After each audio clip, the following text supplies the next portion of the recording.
No-till can be an effective method of planting different forage crops, but in order to have success doing that, there's a few things that we need to pay attention to in terms of using these no-till drills. So we want to take the next couple of minutes and just go through a few specific details that if you're going to use a no-till drill and be successful, things you need to pay attention to.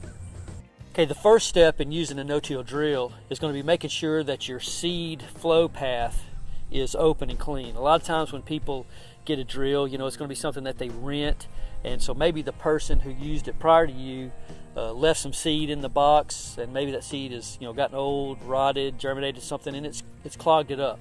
So what you want to do is to start at the box. In this case, we're using the clover box. Make sure that it's clean of seed.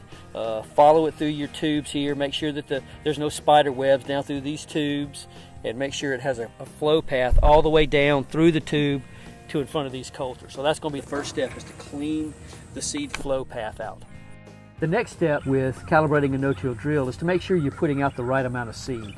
Every forage crop has a recommended seeding rate, and you're trying to hit that target seeding rate when you put seed out through this drill. So the way you do that is every one of these drills will have some type of a calibration chart. So in this case, it's on a manual that comes with the drill. There are some drills where the chart will be on the inside of one of the lids, either the small box or the big box. And so what you do is you use this chart to figure out what mark you need to set your drill calibration opening on to get the right seeding rate. Now once you have used the calibration chart, you will still need to check the actual seed flow rate.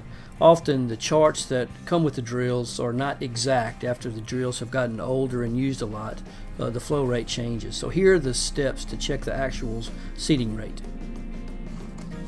First, you want to measure out a 100-foot length of course.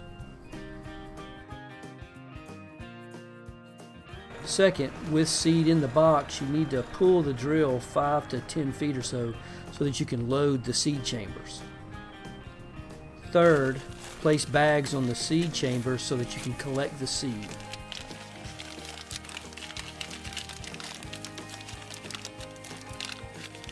Fourth, pull the drill over that 100-foot course length.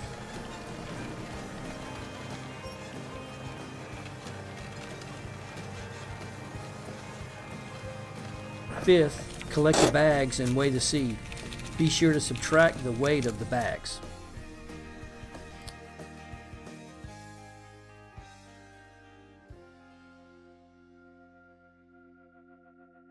Once you've done this, you can calculate the seeding rate by using the following formulas. One formula is for if your scale is going to weigh in ounces. The second one is if the scale weighs in grams. Okay, once you know that you're putting out the right amount of seed, the next step in using a no-till drill correctly is going to make sure that you're putting the seed at the correct depth.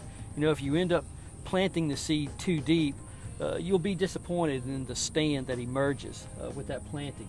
And so for most of our forage crops, particularly our small seeded crops like the clovers, you're usually wanting to be somewhere right about 1/8 of an inch. Some of our grasses like fescue and orchard grass, you want to be somewhere between 1/8 and 1/4 of an inch. And the way that you control that is through this press wheel, because the way this drill works is that it's actually going to be riding on this press wheel, and then how far up that you allow the press wheel to go is going to control how deep this coulter cuts into the ground and makes a furrow. So if I want the furrow to be really deep, then what I do is I move this mechanism, which allows the press wheel to move very far up, which lets the coulter go deeper. If you check it and it's planting too deep, then what you do is you move this mechanism, and it won't allow your press wheel to go up quite as far, which means your coulter won't cut quite as deep. So if you pay attention to these details, then you're going to increase your chances of having success with a no-till drill. If you want any more information on beef or forage production, make sure to check out our website, which is utbeef.com.